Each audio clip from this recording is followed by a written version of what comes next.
Hello dear students, आज हम chapter number 3 की बैक एक्सरसाइज डिस्कस करने जा रहे हैं।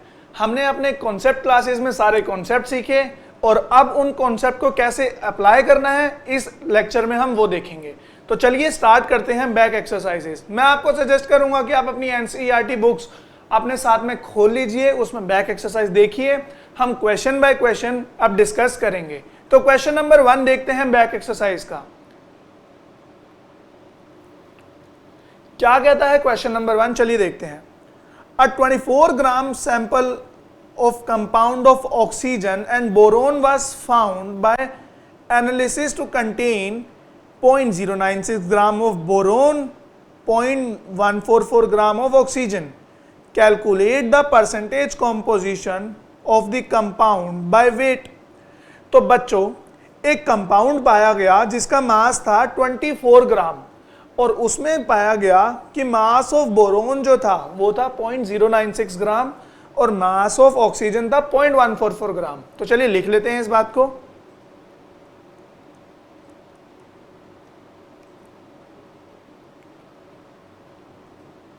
टोटल मास ऑफ कंपाउंड कितना हो गया?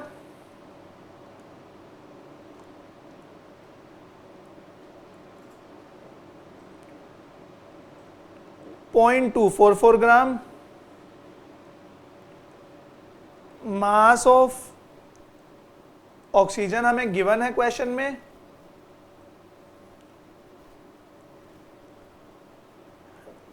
0.144 ग्राम।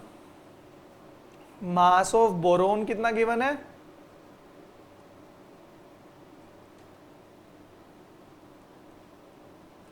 0.096 ग्राम। अब हमें बताना है परसेंटेज कॉम्पोजिशन के, मतलब इस कंपाउंड के अंदर ऑक्सीजन कितना परसेंट है, बोरोन कितना परसेंट है। तो चलिए निकालते हैं। सबसे पहले निकालते हैं परसेंटेज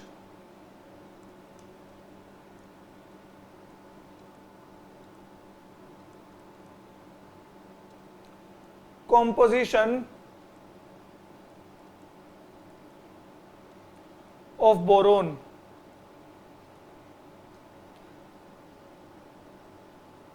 तो जैसा कि मास, गिवन मास 0.096 इंटू 100 अपॉन में total mass of the compound, जो कि आ गया 40%। तो 40% of the substance is boron. अब या तो अब कोई भी सब्सटेंस 100% हो सकता है। 100% में से 40% माइनस कर देंगे तो 60% आ जाएगा हमारा ऑक्सीजन। पर स्टिल हम ऐसे आंसर 60% नहीं करेंगे, हम परसेंटेज कॉम्पोजिशन उसका भी निकाल के देखते हैं क्या हमारा आंसर सही आ रहा है या नहीं आ रहा। तो percentage composition of oxygen. Oxygen present था बच्चों 0.144 इंटू 100 बाय 0.24। तो देखिए यहां से आंसर आ रहा है 60%। ये था क्वेश्चन नंबर 1। चलिए डिस्कस करते हैं अब क्वेश्चन नंबर 2 को। When 3 gram of carbon is burned in 8 gram of oxygen.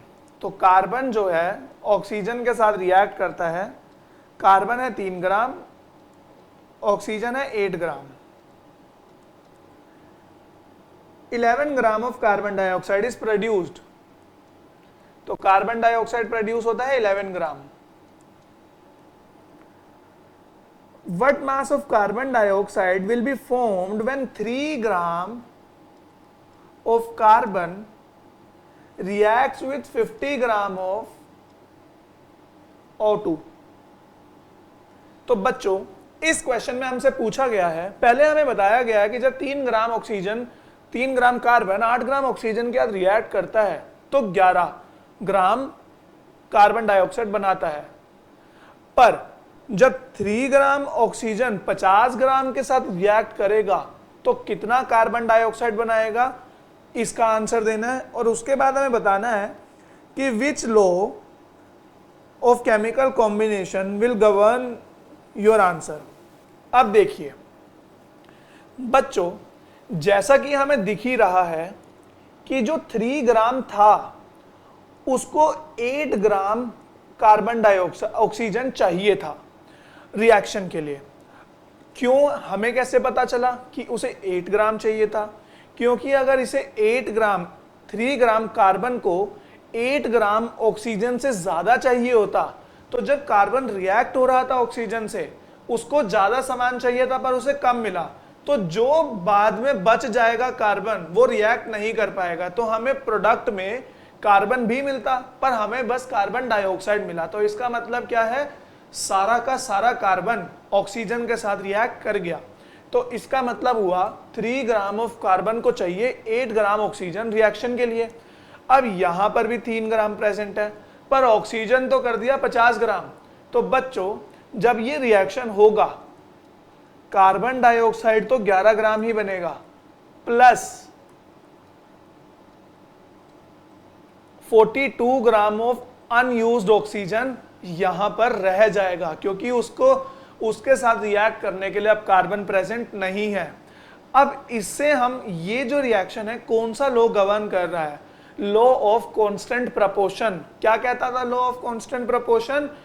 एक एलिमेंट के अंदर कार्बन, अगर कार्बन डाइऑक्साइड की बात की जाए तो कार्बन और ऑक्सीजन का रेशो हमेशा सेम होगा, चाहे वो कंपाउंड कहीं से भी लाया जाए। उसी तरह 3 ग्राम हमेशा 8 ग्राम से ही कंपाउंड का 8 ग्राम ऑक्सीजन से ही रिएक्शन करेगा, चाहे वो ऑक्सीजन कार्बन कहीं से भी आया हो। तो ये है, इस रिएक्शन को गवर्न करता है लॉ ऑफ केमिकल प्रोपोर्शन। चलिए अब इस बात को हम लिख लेते हैं कि पेपर में कैसे लिखेंगे।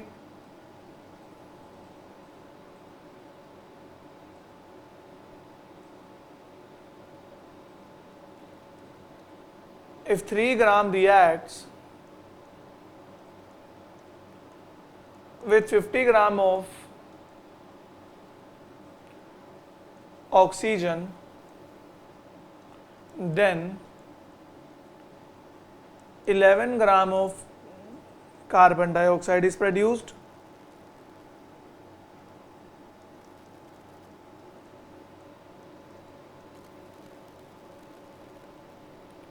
And 42 gram of oxygen remains unused.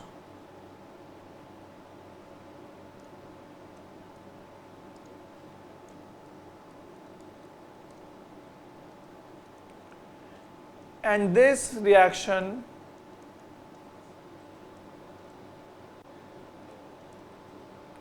is governed by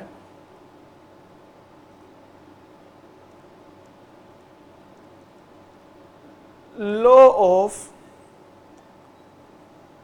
constant proportion। तो ये था आंसर नंबर 2। चलिए देखते हैं अब answer number 3। What are polyatomic ions? Give example। तो polyatomic ions वो आयन्स होते हैं जिसके अंदर ग्रुप ऑफ एटम के ऊपर चार्ज आ जाए। हमने पढ़ा था polyatomic ions क्या होते हैं, और इसके एग्जाम्पल क्या हैं? OH minus ion is an polyatomic ion, hydroxide ion जिसे हम बोलते थे। तो लिख लेते हैं इस बात को भी।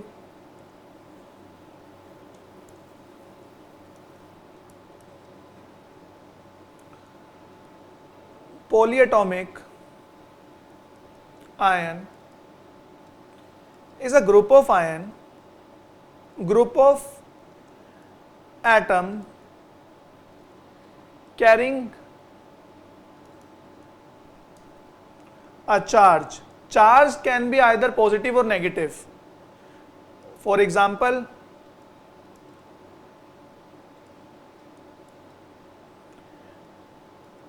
नाइट्रेट आयन या फिर हाइड्रोक्साइड आयन, कोई सा भी आयन हम यहाँ एग्जाम्पल में दे सकते हैं, सल्फेट आयन, कोई सा भी आयन। चलिए अब बात करते हैं आंसर नंबर 4 की। हमें यहाँ पर केमिकल फॉर्मूलाज लिखने हैं। तो मैग्नीशियम क्लोराइड का फॉर्मूला हो जाएगा मैग्नीशियम क्लोराइड। तो मैग्नीशियम और क्लोराइड MgCl, क्योंकि मैग्नीशियम के ऊपर चार्ज होता है +2 का, तो यहां पे आ जाएगा 2 और यहां आ जाएगा 1, तो MgCl2। ए पार्ट। सिमिलरली बी पार्ट का हो जाएगा कैल्शियम ऑक्साइड का CaO, कॉपर नाइट्रेट का Cu, हमने इसको डिस्कस भी किया था। डी पार्ट हो जाएगा एल्यूमिनियम क्लोराइड AlCl3, इसको भी बच्चों हमने डिस्कस किया था, क्योंकि एल्यूमिनियम के ऊपर +3 का चार्ज होता है और Cl के ऊपर -1 का चार्ज होता है, तो एक दूसरे से फर्स्ट एलिमेंट के साथ दूसरे का चार्ज, दूसरे एलिमेंट के साथ फर्स्ट का चार्ज, AlCl3 हमारा कंपाउंड बन जाएगा। अगर मैं आपको करके दिखाऊं तो AlCl, तो इसके ऊपर होता है +1 का चार्ज, इसके ऊपर +3 का चार्ज, इसके ऊपर -1 का चार्ज, तो Al, ये दोनों जब आपस में ऐसे होंगे तो Al हम Cl3 कंपाउंड बन जाएगा। ई पार्ट कैल्शियम कार्बोनेट, कैल्शियम के ऊपर 2+ का चार्ज होता है, कार्बोनेट आयन के ऊपर 2- का होता है, तो कैंसिल होकर CaCO3 बन जाएगा। तो ये था क्वेश्चन नंबर 4। अब डिस्कस करते हैं क्वेश्चन नंबर 5 को। Give the name of element present in following compounds. Quick lime,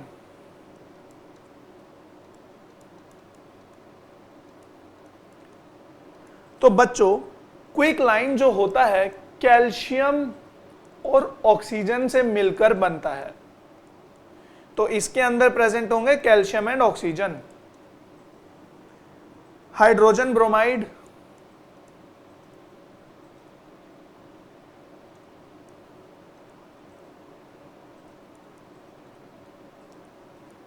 जैसा कि दिख ही रहा है, hydrogen plus bromine,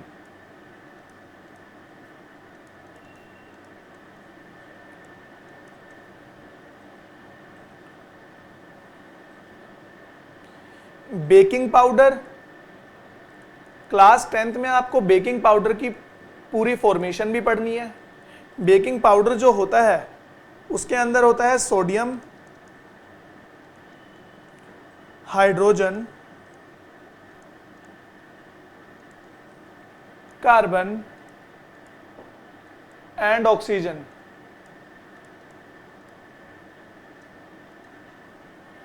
fourth part potassium sulphate,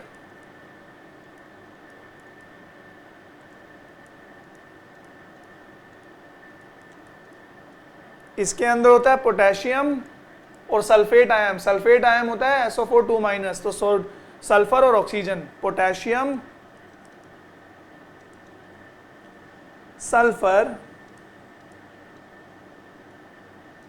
and oxygen.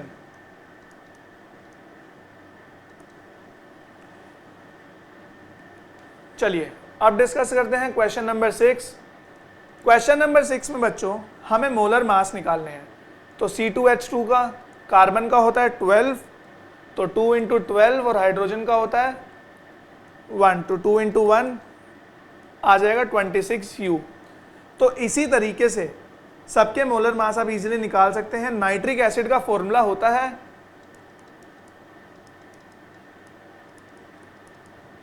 HNO3, hydrochloric acid होता है HCl, तो आप इसमें इजीली आंसर निकाल सकते हैं। चलिए अब डिस्कस करते हैं क्वेश्चन नंबर 7।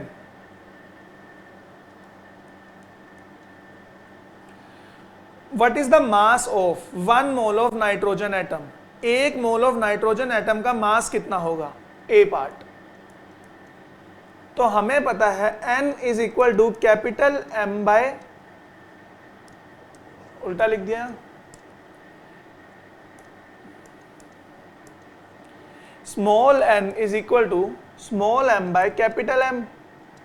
हमसे पूछा गया है 1 मोल में नाइट्रोजन एटम में कितना मास होगा, तो नंबर ऑफ मोल 1, मास हमें निकालना है, और मोलर मास होता है नाइट्रोजन एटम का 14, तो मास स्मॉल m आ गया 14 ग्राम्स। तो 1 मोल के अंदर नाइट्रोजन एटम के 14 ग्राम प्रेजेंट होंगे। इसका बी पार्ट देखते हैं बच्चों। 4 मोल ऑफ एल्यूमिनियम एटम्स में कितना मास होगा? एटॉमिक मास दे रखा है 27, तो एटॉमिक मास 27 U, तो मोलर मास 27 ग्राम, तो मोलर मास है 27 ग्राम हमें गिवन है। हमसे पूछा गया है कि 4 मोल्स में कितना मास होगा। फिर से ऊपर वाला फॉर्मूला यूज करेंगे, n is equal to small m by capital M। Small n की वैल्यू है 4 जो कि क्वेश्चन में गिवन है, स्मॉल m निकालना है, कैपिटल M 27 है, तो यहां से m आता है 108 ग्राम्स। तो 4 मोल के अंदर 108 ग्राम ऑफ एल्यूमिनियम प्रेजेंट होगा। चलिए अब बात करते हैं सी पार्ट की। 10 mole of sodium sulphate. Sodium sulphate का बच्चों फॉर्मूला होता है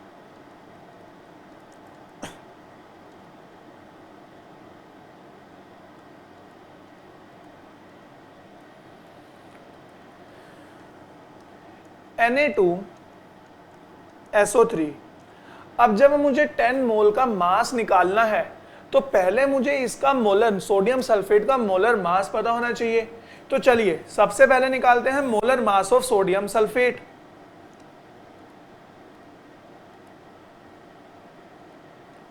सोडियम का मास होता है 23, तो 23 इंटू 2 क्योंकि 2 सोडियम प्रेजेंट है। सल्फर का मास होता है 32, ऑक्सीजन का मास होता है 16, तो 3 इंटू 16 क्योंकि 3 ऑक्सीजन प्रेजेंट है। ये हुआ 46, 32, 48, 80, 126 ग्राम हो गया molar mass of sodium sulphate. अब मुझे मोलर मास पता है, अब मुझे नंबर ऑफ मोल्स पता है, दैट इज 10।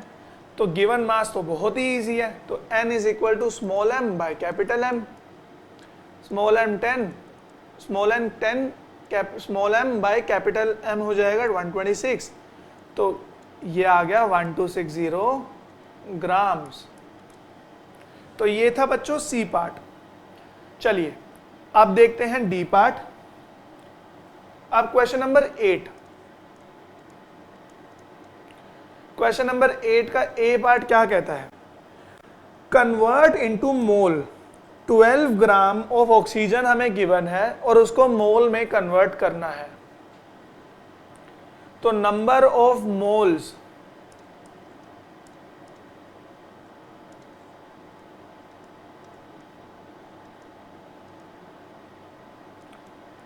हो जाता है गिवन मास अपॉन में molar mass. Number of moles हमें निकालने हैं, गिवन मास हमें है 12 ग्राम और मोलर मास क्योंकि 12 ग्राम ऑफ ऑक्सीजन गैस है। अब जो ऑक्सीजन गैस होती है बच्चों वो होती है O2, तो O2 का मोलर मास हो जाएगा 32 ग्राम। तो 12 बाय 32 ग्राम ये आ गया 0.375 मोल्स। तो ये था पार्ट नंबर ए। चलिए अब बात करते हैं पार्ट नंबर बी की। हमें निकालना है 20 ग्राम ऑफ वाटर में कितने मोल्स प्रेजेंट हैं। तो 20 ग्राम ऑफ, अब नंबर ऑफ मोल्स निकालने के लिए मुझे गिवन मास तो हमें पता है 20 ग्राम है, पर मोलर मास, तो मोलर मास ऑफ वाटर होगा 2 into 1 plus 16 that is 18 grams. तो 18 से डिवाइड किया तो ये आंसर कुछ आया 1.111 एंड सो ऑन मोल्स। ये था बी पार्ट। चलिए अब डिस्कस करते हैं C part. 22 gram of carbon dioxide, 22 gram of carbon dioxide हमें गिवन है। तो इस क्वेश्चन में गिवन मास हो गया 22 ग्राम्स, मोलर मास हो गया कार्बन होता है 12 प्लस ऑक्सीजन होता है 16 इंटू 2, तो that is 12 plus 32 that is 44।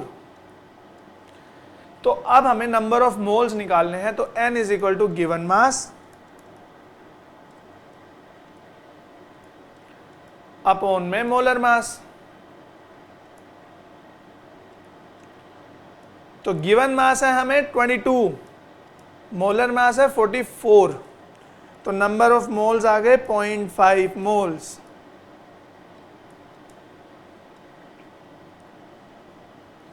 चलिए अब डिस्कस करते हैं next question, question number 9। What is mass of, question number 9 का ए पार्ट, 0.2 मोल का ऑफ ऑक्सीजन एटम का मास कितना होगा। हमें नंबर ऑफ मोल्स गिवन है 0.2, अब ऑक्सीजन का क्योंकि एटम है तो मोलर मास हो गया 16, तो number of moles is equal to given mass upon में molar mass. Number of moles given है 0.2, गिवन मास हमें निकालना है। मोलर मास हो गया बच्चों 16, तो 0.2 के साथ जब 16 मल्टीप्लाई होगा तो आएगा 8 ग्राम्स। यहां पर कैलकुलेशन मिस्टेक हो गया,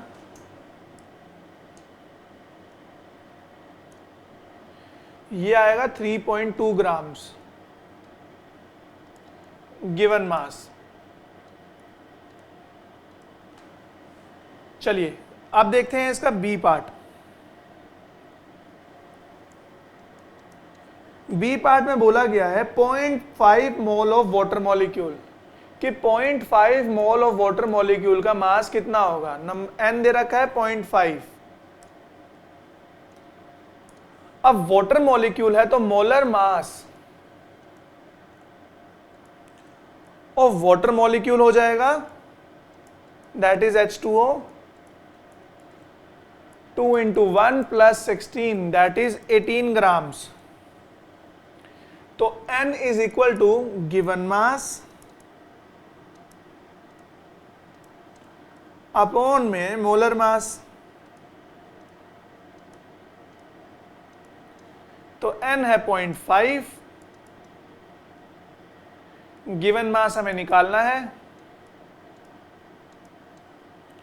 मोलर मास है 18, तो 0.5 इंटू 18 आ गया 9 ग्राम।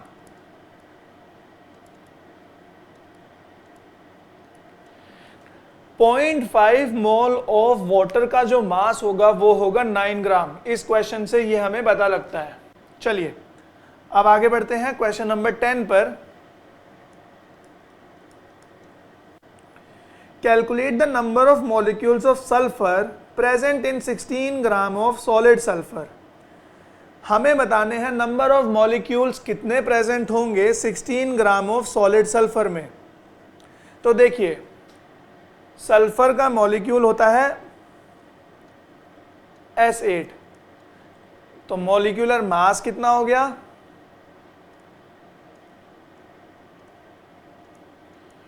8 into 32 that is equal to 256 grams. अब हमें पता है कि 256 ग्राम के अंदर होते हैं, क्योंकि ये जो मास है ये 1 मोल ऑफ मॉलिक्यूल का ही तो मास है। 256 ग्राम के अंदर प्रेजेंट होते हैं 6.022 इंटू 10 की पावर 23 मॉलिक्यूल्स ऑफ सल्फर। तो 1 ग्राम में प्रेजेंट होंगे 6.022 इंटू 10 की पावर 23 अपॉन में 256। और हमसे पूछा गया है कि 16 ग्राम में कितने प्रेजेंट होंगे, तो उसका आंसर हो जाएगा बच्चों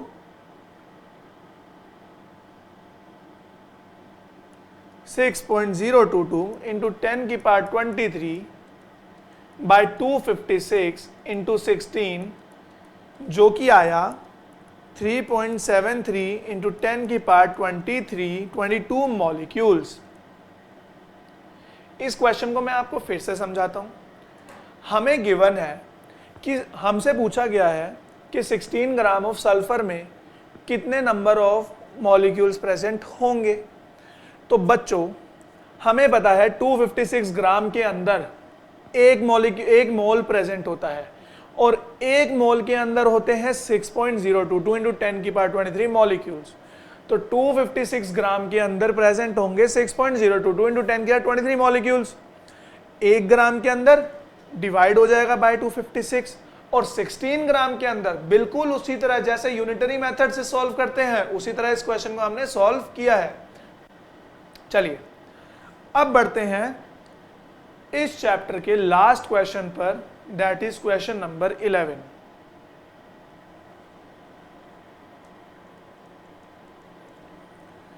calculate the number of aluminium ion present in 0.051 gram of aluminium oxide. चलिए नंबर ऑफ एल्यूमिनियम आयंस निकालने हैं एल्यूमिनियम ऑक्साइड के अंदर। सबसे पहले तो हमें पता होनी चाहिए एल्यूमिनियम ऑक्साइड होता क्या है। तो एल्यूमिनियम ऑक्साइड होता है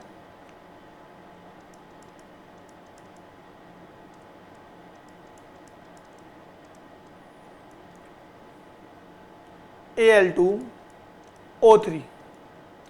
अब यहां से साफ दिखता है जब ये फॉर्मूला बना होगा तो यहां पर +3 होगा, यहां पर -2 होगा। तो बच्चों अब एक एल्यूमिनियम ऑक्साइड में कितने एल्यूमिनियम के आयंस प्रेजेंट हैं? तो इसका आंसर है 2। Al2 लिखा हुआ है। इन 1 aluminium oxide molecule 2 aluminum ions are present। हमें अब ये पता है, अब मुझे किसी तरह से एल्यूमिनियम ऑक्साइड के मॉलिक्यूल्स निकालने हैं और वहां से मुझे बहुत इजीली पता लग जाएगा कितने आयंस प्रेजेंट हैं। चलिए अब क्वेश्चन में क्या गिवन है उसका हम यूज करते हैं। हमें गिवन है mass, given mass of aluminium oxide.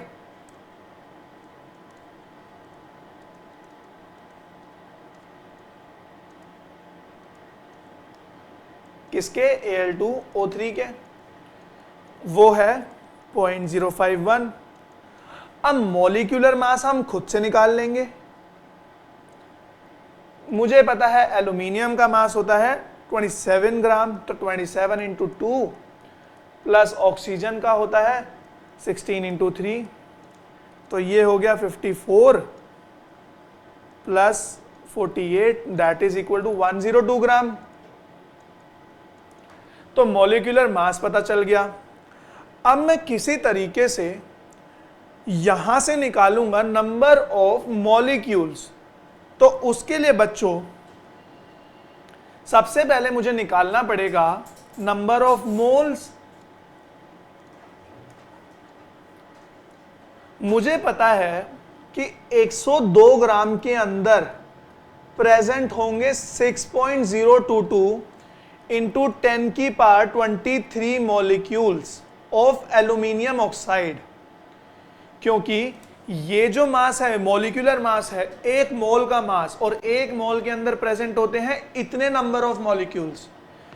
1 ग्राम में आ जाएंगे 6.022 इंटू 10 की पावर 23 बाय 102 मॉलिक्यूल्स। कुछ भी नहीं, हमने यूनिटरी मेथड किया है। अब 1 ग्राम में मुझे पता चल गया इतने मॉलिक्यूल्स हैं, तो 0.051 ग्राम में प्रेजेंट होंगे 1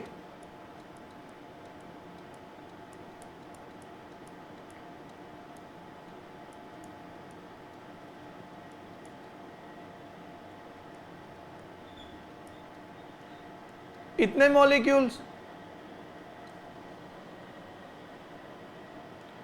अब जब हम इसे सॉल्व करेंगे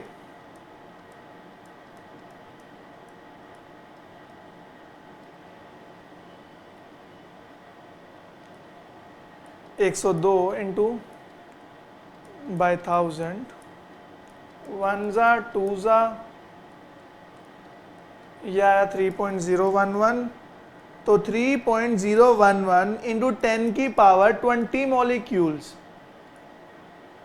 तो यहां से हमने निकाला कि 0.051 ग्राम के अंदर 3.011 इंटू 10 की पावर 20 मॉलिक्यूल्स प्रेजेंट होते हैं। और बिल्कुल स्टार्टिंग में हमने देखा था कि एक एल्यूमिनियम के ऑक्साइड के मॉलिक्यूल के अंदर 2 एल्यूमिनियम आयंस प्रेजेंट होते हैं। एक एल्यूमिनियम ऑक्साइड में 2 आयंस, तो 3.011 इंटू 10 की पावर 22 मॉलिक्यूल्स में प्रेजेंट होंगे 3.011 इंटू 10 की पावर 20 इंटू 2, 6.022 इंटू 10 की पावर 20 आयंस। इतने आयंस होंगे बच्चों प्रेजेंट। तो ये था बैक एक्सरसाइज का लास्ट क्वेश्चन और one of the important question. अगर आपको अभी भी कोई डाउट है या कोई एडिशनल क्वेश्चन है जो आपसे नहीं हो रहा है किसी भी बुक से, तो आप हमसे पूछ सकते हैं। Will be happy to help you. Thank you so much.